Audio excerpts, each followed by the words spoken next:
तो चलिए प्रिय भक्तगण, आज हम आपको एक कथा का श्रवण करा रही हूँ जो सुनने मात्र से आपके जीवन में सुख, संपत्ति और धन की वर्षा होगी। तो चलिए कथा को प्रारंभ करते हैं। अगर आप यह कहानी सुन रहे हैं तो पूरा सुनिए। इस कथा को आधा अधूरा छोड़कर जाने की गलती मत करिएगा, क्योंकि इस पवित्र कथा को पूरा सुनने से मन चाहा फल की प्राप्ति होगी। इसलिए इस कथा को पूरा सुने। आप शिव भक्त हैं तो भोलेनाथ का अनादर ना करें। भगवान शिव बताते हैं कल की चिंता क्यों। यह कहानी आपकी सोच बदल देगी। श्रद्धालुओं, कभी कभी आपने ये महसूस किया होगा कि कोई बात दिमाग में बार बार घूम रही है। मान लीजिए कोई गलती हो गई या कोई फैसला लेना है तो उसके बारे में सोचना स्वाभाविक है, लेकिन अगर ज्यादा सोचने की आदत लग जाए तो यह तनाव का कारण बन सकता है। ऐसे में मन में तरह तरह के विचार आते रहते हैं, जैसे क्या होगा अगर मैं असफल हो गया, या क्या मैंने उन्हें नाराज कर दिया। ये विचार हमें चिंतित, परेशान और बेचैन बना देते हैं। ज्यादा सोचने से हम असल में कुछ कर ही नहीं पाते और जिंदगी के मौके भी हाथ से निकल सकते हैं। तो चलिए कहानी शुरू करते हैं। श्रद्धालुओं, एक समय की बात है। एक नगरी में एक व्यक्ति रहता था जिसका नाम राघव था। राघव एक मेहनती किसान था और अपने काम में बहुत मेहनती था, लेकिन राघव की सबसे बड़ी समस्या थी चिंता। वह एक साधारण जीवन जीता था, परंतु उसकी मनमाही चिंता उसे हमेशा तंग करती रहती थी। रोज वह अपने कामों को करते हुए अपने मन के कोने में यह सोचता रहता कि आने वाला कल कैसा होगा। राघव को हमेशा यह लगता था कि उसका भविष्य अनिश्चित है। उसे लगता था कि वह किसी अच्छे या बुरे कल के सामने है, जिससे उसका जीवन पूरी तरह से प्रभावित हो जाएगा। वह अपनी चिंताओं में इतना खो जाता कि उसका व्यक्तित्व भी प्रभावित हो जाता। सुबह उठते ही राघव सोचने लगता था कि आज क्या होगा, क्या काम ठीक से चलेगा, क्या वह पर्याप्त पैसा कमा पाएगा, क्या उसका परिवार खुश रहेगा। इन सवालों का जवाब न मिलने के कारण उसके मन में एक तूफान उठ खड़ा होता। रात भर नींद न आने के कारण उसकी आंखें सूजी रहती।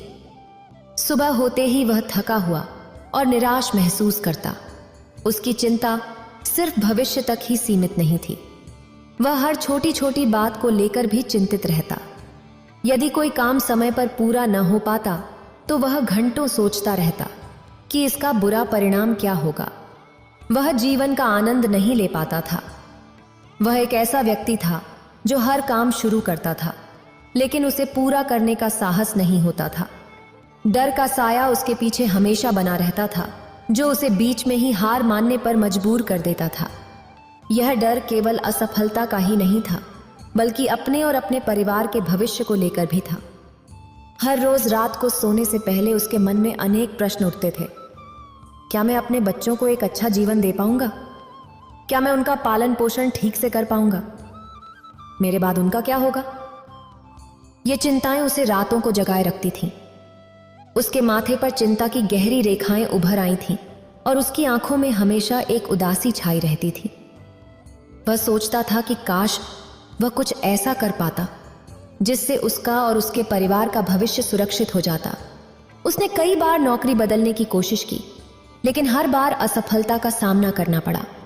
धीरे धीरे उसका आत्मविश्वास कम होने लगा और हताशा उसे घेरने लगी। इस चिंता के समाधान की तलाश में वह कई ज्ञानियों से मिला। उसने प्रसिद्ध विद्वानों और संतों की शरण ली, उनसे बातें की, अपनी चिंता का कारण बताया और समाधान की भीख मांगी, लेकिन किसी भी ज्ञानी या संत ने उसकी चिंता का समाधान नहीं बता पाया। सभी ने उसे धैर्य रखने और भगवान पर भरोसा करने की सलाह दी। निराश होकर वह अपने मित्रों और सगे संबंधियों से भी इस बारे में बात करने लगा।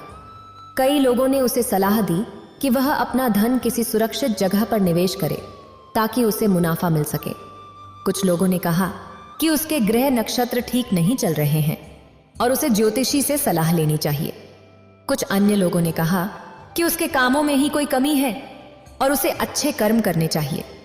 लेकिन सारी हिदायतें और सलाह मानने के बाद भी उसके मन में अजीब सी बेचैनी थी। एक दिन उसे इतनी परेशानी में देख उसके एक मित्र ने उसे एक संत के बारे में बताया। उस मित्र ने कहा कि जो कोई भी उन संत से मिलने जाता है वे उसकी समस्या का समाधान अवश्य ही करते हैं, चाहे समस्या कितनी ही बड़ी क्यों न हो। उनके समझाने का तरीका थोड़ा अलग होता है और वे अपनी बातों को कुछ अनोखे ढंग से समझाते हैं। वह बहुत खुश हुआ और उसे लगा कि हाँ, अब वही साधु बाबा उसकी समस्या का समाधान बता सकते हैं। उत्सुकता से वह व्यक्ति तुरंत संत के आश्रम की ओर चल पड़ा। आश्रम एक शांत और सुंदर स्थान पर स्थित था। चारों ओर ऊंचे पेड़ों से घिरा हुआ था। जैसे ही वह आश्रम के द्वार पर पहुंचा, उसने एक शांत और पवित्र वातावरण महसूस किया। उसने धीरे से दरवाजा खटखटाया और अंदर प्रवेश किया। संत एक बैठने स्थान पर ध्यान कर रहे थे। जैसे ही वह व्यक्ति प्रवेश करता है, संत आंखें खोलकर उसकी ओर देखते हैं। तभी वह व्यक्ति जाकर संत से कहता है, हे महाराज, मैंने आपके बारे में बहुत सुना है। लोग आपकी प्रशंसा करते थकते नहीं। मैंने यह भी सुना है कि जो भी आपके पास अपनी समस्या लेकर आता है, आप उसका समाधान अवश्य देते हैं। हे महाराज, मैं हाथ जोड़कर आपसे एक विनती करता हूँ। मेरी भी एक समस्या है। मुझे अपने आने वाले कल की चिंता है। मैं चाहता हूँ कि मेरे बच्चे और परिवार सुरक्षित रहें और उनका भविष्य सुरक्षित हो। मैं अपने भविष्य की चिंताओं में अपना सारा समय बिता देता हूँ। मुझे बहुत डर लगता है। भविष्य के बारे में सोच सोचकर मेरे मन में अनेक प्रश्न उठते हैं। क्या मैं अपने बच्चों को एक अच्छा जीवन दे पाऊंगा? क्या मैं उनका पालन पोषण ठीक से कर पाऊंगा? मेरे बाद उनका क्या होगा? ये चिंताएं मुझे रात रात भर जगाए रखती हैं। अगर आप इसका समाधान कर देंगे तो आप जो चाहेंगे मैं आपको देने को तैयार हूं। फिर भले ही मुझे बाजार से कर्ज क्यों न लेना पड़े। राघव की बात सुनकर वह संत मुस्कुराते हैं और कहते हैं, बेटा, धन दौलत से मेरे मन को कोई संतोष नहीं मिलता।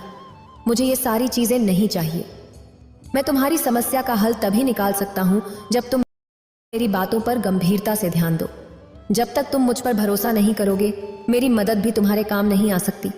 अगर तुम्हें मुझे कुछ देना ही है तो मैं तुम्हारा समय चाहता हूं। क्या तुम मेरे लिए समय निकाल सकते हो ताकि मैं तुम्हें समझा पाऊं कि तुम क्या गलती कर रहे हो? यह सुनते ही राघव की आंखों में आशा की किरण चमक उठी और वह तुरंत ही संत से बोला, जी गुरुजी, मैं आपको अपना समय देने के लिए तैयार हूं। आप जो कहेंगे मैं वही करूंगा। बस मेरी समस्या का समाधान कर दीजिए। महात्मा संत राघव की निश्चित दृढ़ता देखकर प्रसन्न हुए और बोले, बेटा, मुझे तुम्हारे 7 दिन चाहिए और इन 7 दिनों में तुम्हें मेरे इस आश्रम में रहना होगा। जैसा मैं कहूं ठीक वैसा ही करना होगा। क्या तुम तैयार हो? युवक थोड़ा सोच में पड़ गया। उसके दिमाग में यह ख्याल आया कि अगर वह 7 दिन तक महात्मा संत के साथ रहेगा तो उसका काम कैसे चलेगा, उसके घर के खर्चे कैसे पूरे होंगे, और सबसे जरूरी बात, उसकी पत्नी यह सुनकर क्या कहेगी। लेकिन उसे समाधान भी चाहिए था। आदमी ने सोचा, अगर मैं अपनी पत्नी से कहूं कि मुझे अपनी समस्या का समाधान ढूंढकर बेहतर इंसान बनना है और इसके लिए मुझे 7 दिन इन महात्मा संतों के साथ रहना होगा, तो अवश्य ही उसकी पत्नी उसे महात्मा संत के साथ रहने की इजाजत देगी। और वैसे भी मेरी जिंदगी से बस 7 दिन ही तो हैं। लेकिन अगर मैं इस समस्या का समाधान नहीं ढूंढ पाया तो यह चिंता मुझे जीवन भर परेशान करेगी। उसने सोचा कि वह इस समस्या का समाधान ढूंढने के लिए 7 दिन समर्पित कर सकता है। काफी सोच विचार के बाद उसने महात्मा संत से कहा, ठीक है गुरुजी, मैं आपको 7 दिन देने के लिए तैयार हूं, लेकिन इसके पहले मुझे अपनी पत्नी को यह सब बताना होगा ताकि वह परेशान न हो। इस पर महात्मा संत बोले, जरूर बेटा, तुम मुझे कल इसी जगह पाओगे। घर लौटकर पति ने अपनी पत्नी को सारी बात बताई। पत्नी को सुनकर दुख हुआ, लेकिन वह अपने पति के प्यार और उसे हो रही तकलीफ को समझ गई। उसने अपने पति को हौसला दिया और कहा, चिंता मत करो, मैं तुम्हारे साथ हूं। अगले दिन महात्मा संत ने उस व्यक्ति से कहा, आज से 7 दिन तक तुम्हें एक भिक्षु की तरह जीवन जीना होगा। तुम्हें उनके जैसे कपड़े पहनने होंगे। आश्रम में तुम्हें भी सफाई करनी होगी और भिक्षा के लिए गांव जाकर भोजन लाना होगा। लेकिन एक बात का ध्यान रखना, हर काम करने से पहले अपने मन में यह विचार करना होगा कि यह काम कैसा होगा, क्या मैं इसे पूरा कर पाऊंगा। अगर हाँ, तो कितनी बखूबी से, और यह काम खत्म होने के बाद क्या परिणाम होगा, यह सोचकर ही हर काम करना होगा। व्यक्ति थोड़ा घबराया हुआ था। भिक्षु का जीवन बिल्कुल नया अनुभव था, लेकिन राघव ने संत की बातों को स्वीकार कर लिया। उसे लगा कि यह 7 दिन आसानी से कट जाएंगे। आखिर थोड़े कपड़े धोने, झाड़ू लगाने और भिक्षा मांगने में क्या है। वह मन ही मन सोच रहा था कि यह तो रोजमर्रा के काम हैं, जिन्हें मैं वैसे भी घर पर करता हूं। इसमें क्या मुश्किल है। उसने आश्रम के वस्त्र पहने, झाड़ू उठाया और आश्रम की सफाई शुरू करने के लिए तैयार हो गया। उसने अपने मन में संत के शब्दों को दोहराया। उसने सोचा, यह झाड़ू लगाना कितना कठिन है। बिल्कुल नहीं। क्या मैं इसे पूरा कर सकता हूं? हाँ, आसानी से। मैं इसे और भी बेहतर कैसे कर सकता हूं? धीरे से और ध्यान से। झाड़ू लगाकर यह सुनिश्चित करते हुए कि कोई कोना न छूटे। इस काम को पूरा करने का क्या परिणाम होगा? आश्रम स्वच्छ होगा और रहने में अच्छा लगेगा। और फिर उसने आश्रम की सफाई शुरू कर दी। जब सब्जियां काटने का समय आया, राघव ने गुरुजी के कहे अनुसार मन में विचार किया कि यह काम कैसा होगा और इसका क्या परिणाम होगा। कुछ देर सोचने के बाद उसने यह यकीन बिठाया कि यह काम आसान होगा। वह अपने घर में भी अक्सर सब्जियां काटता था और उसे लगा कि इसमें ज्यादा मुश्किल नहीं है।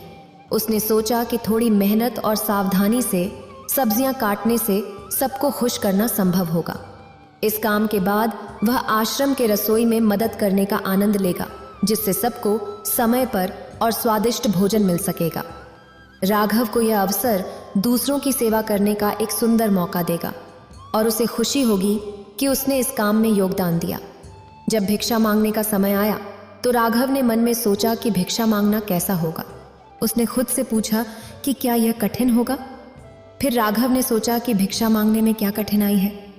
मैं पैसे नहीं मांग रहा, बस एक रोटी या थोड़ा अनाज। मुझे उम्मीद है कि लोग दया दिखाएंगे और मुझे कुछ न कुछ जरूर देंगे। क्या यह मुश्किल होगा? वह खुद को जवाब देता है, मुझे नहीं लगता। मैं विनम्रता से भिक्षा मांगूंगा और लोगों से सम्मानपूर्वक बात करूंगा तो मुझे लगता है कि वे मेरी मदद करेंगे। राघव ने आशा की कि वह पर्याप्त भोजन प्राप्त करेगा और आश्रम के लिए भोजन ला पाएगा। उसे लगा कि यह एक अच्छा अनुभव होगा। पहला दिन तो ठीक ठाक गुजरा। उसने आश्रम के वस्त्र पहने, आश्रम की साफ सफाई में हाथ बंटाया और आसपास के घरों से भिक्षा मांगकर लाया। सब्जियां काटकर उसने रसोई में भी मदद की। लोगों ने उसे सम्मान से भोजन दिया और उसकी कोशिशों की सराहना भी की। उसने सारे काम बखूबी निभाए। राघव को लगा कि बाकी दिन भी ऐसे ही आसानी से निकल जाएंगे। शाम को संत के पास बैठकर उसने पूरे दिन के अनुभवों को उन संत को बताया और कहा, देखा गुरुजी, मैंने सारे काम कर दिए और मैंने काम करने से पहले सोचा भी कि वे कैसे होंगे। संत ने मुस्कुराते हुए कहा, बहुत अच्छे हैं, लेकिन याद रखना, जैसा कि अक्सर होता है, जिंदगी हमारी उम्मीदों से थोड़ी अलग चलती है। हर दिन एक जैसा नहीं होता। अगले ही दिन से राघव के साथ दिक्कतें शुरू हो गईं। भिक्षा मांगते समय एक घरवाले ने उसे डांट दिया, यह कहते हुए कि वह आलसी है और काम करने के बजाय भीख मांग रहा है। राघव को यह बात चुभ गई। उसने मन ही मन सोचा कि वह तो गुरु के आदेश का पालन कर रहा है, फिर भी उसे अपमान सहना पड़ रहा है। फिर एक दिन आश्रम में सब्जियां काटते समय राघव का हाथ कट गया। उसे गुस्सा आया कि इतना आसान काम भी वह ठीक से नहीं कर पाया। ऊपर से रात के भोजन में भी सिर्फ रोटी और दाल थी। राघव ने आश्रम में झाड़ू लगाना शुरू किया। कुछ देर बाद जब उन्होंने आधे हिस्से को साफ कर लिया था, तभी अचानक तेज हवा का झोंका आया। इस झोंके ने बाहर की धूल और मिट्टी को उड़ाकर आश्रम के अंदर ला दिया, जिससे सफाई का काम बेकार हो गया। राघव की परेशानियां बढ़ती गईं। उसे जमीन पर सोने की आदत नहीं थी, जिससे उसकी पीठ में दर्द होने लगा। ध्यान के दौरान उसका मन भटकता रहता और कभी पर्याप्त भिक्षा न मिलने पर राघव को भूख से व्याकुल होकर आश्रम खाली हाथ लौटना पड़ता था। राघव को जल्द ही एहसास हुआ कि यह काम उतना आसान नहीं है जितना उसने सोचा था। धीरे धीरे राघव का उत्साह कम होता गया। उसने सोचा था कि ये 7 दिन आसान होंगे, लेकिन असल में ये काफी मुश्किल भरे निकले। हर रात सोने से पहले वह सोचता था कि ये 7 दिन कब खत्म होंगे। उसने संत को अपनी परेशानी बताई। उसने कहा, गुरुजी, आपने जैसा कहा मैं वैसा ही करने की कोशिश कर रहा हूं। मैं हर काम से पहले सोचता हूं कि वह काम कैसा होगा, उसका परिणाम कैसा होगा, पर हर काम में मुझे रुकावट आ रही है और दिन ब दिन ये सब बढ़ते जा रहा है और मेरे कोई भी परिणाम वैसा नहीं होता जैसा मैंने उस काम को शुरू करने से पहले सोचा था। मैं क्या करूं? आप ही बताइए। मेरे 7 दिनों में से 4 दिन तो यूं ही कठिनाई में गुजर गए हैं। महात्मा संत ने शांत स्वर में कहा, बेटा, चिंता मत करो। मैंने यह सब तुम्हें इसलिए करने के लिए कहा था ताकि तुम समझ पाओ कि ऐसा ही तुम अपने जीवन में भी करते आए हो। तुम इससे पहले अपने जीवन में हर काम को शुरू करने से पहले उसके परिणाम क्या होंगे यह सोचने में अधिकतर समय बिता देते थे। भविष्य में यह कैसा होगा या ये कैसा होना चाहिए, भविष्य में तुम्हारे पास कितना पैसा होगा या फिर पैसा नहीं हुआ तो क्या होगा, अगर अगले साल बारिश नहीं आई तो फसल कैसे उगेगी, या तुम मर गए तो क्या होगा। और इसी कारण तुम वर्तमान में कोई काम नहीं कर पाते थे। लेकिन असली बात तो यह है, वर्तमान ही तुम्हारा भविष्य बनाता और बिगाड़ता है, और तुम उन भविष्य के भूतों के बारे में सोचकर डर रहे हो जो असल में तुम्हारे हाथ में है ही नहीं। मुझे बताओ, क्या तुम्हारी मृत्यु तुम्हारे हाथ में है? राघव ने संत से कहा। नहीं गुरुजी। संत ने फिर पूछा, क्या बारिश का ज्यादा या कम गिरना तुम्हारे हाथ में है? राघव ने फिर से कहा, नहीं गुरुजी। गुरुजी ने आगे कहा, तो क्या यह सही नहीं होगा कि तुम उन काल्पनिक भविष्य के डर से भरे हुए भूतों के बारे में सोचना छोड़ दो? तुम अपने सुनहरे भविष्य के लिए अभी इसी वक्त क्या कर सकते हो, वही करो। गुरुजी के इस ज्ञान को समझते हुए राघव ने गंभीरता से बातों को अपने अंदर सोखा और कुछ देर शांत रहने के बाद पूछा, तो क्या गुरुजी, आप कह रहे हैं कि मैं भविष्य के बारे में सोचना छोड़ दूं और कोई लक्ष्य न रखूं? ऐसे तो मेरे जीवन का कोई अर्थ नहीं रह जाएगा। इस पर संत जोर से हंसते हुए बोले, बेटा, यह तो बेवकूफी होगी अगर तुम लक्ष्य ही नहीं रखोगे। अपने जीवन में तुम्हें कैसे पता चलेगा कि किस दिशा में अपने कार्य करने हैं, किन जगहों पर अपनी शक्ति खर्च करनी है? हर किसी को भविष्य के बारे में सोचना चाहिए, लेकिन यह भी याद रखो कि भविष्य के बारे में तुम सिर्फ इसलिए सोच रहे हो ताकि तुम अपनी दिशा तय कर सको, एक लक्ष्य बना सको, ताकि तुम्हें पता हो कि तुम्हें कहाँ जाना है या क्या बनना है। लेकिन अगर तुम बस उसी के बारे में सोचते रहोगे और वर्तमान में उस लक्ष्य को पाने के लिए कुछ भी नहीं करोगे, तो तुम्हारे जीवन में निराशा और दुख के सिवाय कुछ नहीं बचेगा। अब से तुम्हारे 7 दिनों में से बाकी के 3 दिन तुम हर काम इस नए ज्ञान को ध्यान में रखते हुए करना। अब से तुम्हें कोई भी काम करने से पहले बस अंतिम परिणाम तय करना है, और उसके बाद उस लक्ष्य तक पहुंचने के लिए जो भी करना पड़ेगा वह करना है। जैसे कि अगर कोई तुम्हें भला बुरा कह रहा है, तो तुम्हें अपने मन को शांत करके यह समझना है कि लोग खुद भी परेशान होते हैं। अपनी जिंदगी में वे इतने गुस्सा बस तुम्हें देखकर नहीं हुए हैं। उन्हें माफ करो ताकि वे तुम्हारे मन को तंग न कर सकें और तुम किसी और इंसान के पास जाओ। भिक्षा लाने या कभी कभी प्राकृतिक रूप से तुम्हारे लिए कुछ बुरा होता है, जैसे कि हवा के तेज झोंके से मिट्टी आना और तुम्हारे सारे झाड़ू मारने की मेहनत पर पानी फिर जाना। ऐसे समय में हार मत मानो और अपने लक्ष्य को पूरा करने के लिए जो भी बन सके वह करो। जरा सोचो, क्या हो जाएगा अगर तुम्हें फिर से झाड़ू मारना पड़े? क्या तुम पतले हो जाओगे?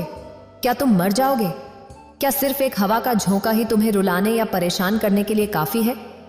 झाड़ू उठाओ और फिर से मेहनत करो, क्योंकि बेटा, सिर्फ एक चीज है जो हमारे भविष्य को सुरक्षित कर सकती है, और वह है उस भविष्य को पूरा करने के लिए वर्तमान में की गई मेहनत। गुरुजी राघव की आंखों में देखकर धीरे से कहते हैं, और मजे की बात तो यह है कि इसी नियम का इस्तेमाल तुम अपने जीवन की कठिनाइयों को भी दूर करने के लिए कर सकते हो। तुम्हें अपने परिवार का भविष्य सुखद बनाना था। राघव बड़े ही दुख भरे आवाज में कहता है, जी गुरुजी, मुझे अपने परिवार के भविष्य की बहुत चिंता है। गुरुजी कहते हैं, तो इसका मतलब तुम्हें अपना लक्ष्य पता है। बस अब तुम्हें वर्तमान में जो भी करना पड़े वह करना है। उसे पूरा करने के लिए अपने काम में दुगनी मेहनत करो। बस भविष्य के सोचते रहने से वह कभी नहीं बदलेगा। राघव को अपने विचारों में एक अजीब सी स्पष्टता का अनुभव होता है। कुछ देर शांत बैठकर उसने जो कुछ भी सीखा था उसे याद रखने का संकल्प लिया। फिर संत से बोला, गुरुजी, अब मुझे सब समझ में आ गया है। मुझे लगता है कि बाकी के 3 दिन मैं आपके निर्देशों का पालन करूंगा। अब जब मेरे सामने कोई बाधा आएगी तो मैं उसे पार कर लक्ष्य तक पहुंचूंगा। बेकार के सवालों में उलझकर अपना समय बर्बाद नहीं करूंगा। महात्मा संत राघव की दृढ़ता से मुस्कुराए। उन्होंने कहा, बहुत अच्छा राघव, यही वह भावना है जो तुम्हें सफलता की ओर ले जाएगी। महात्मा संत की सलाह को ध्यान में रखते हुए राघव ने अगले 3 दिन बिताए। रास्ते में वाकई कई कठिनाइयां आईं। कभी हार मानने का मन होता, कभी रास्ता भटकने का डर लगता, परंतु उसने गुरुजी के शब्दों को याद रखा।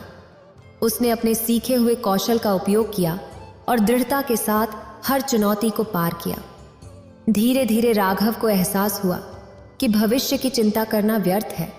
जो करना है वह अभी करना है।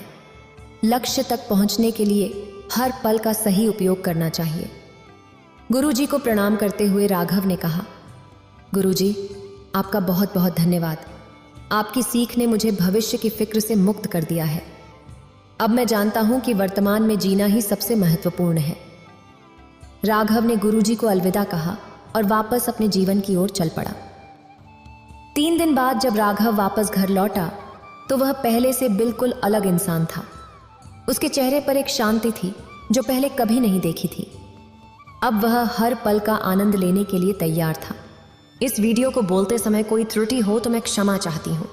उम्मीद है आप सभी को यह वीडियो अच्छी लगी होगी। अगर आप शिव के सच्चे भक्त हैं तो चैनल को सब्सक्राइब और वीडियो को लाइक करके कमेंट में हर हर महादेव लिख दीजिए।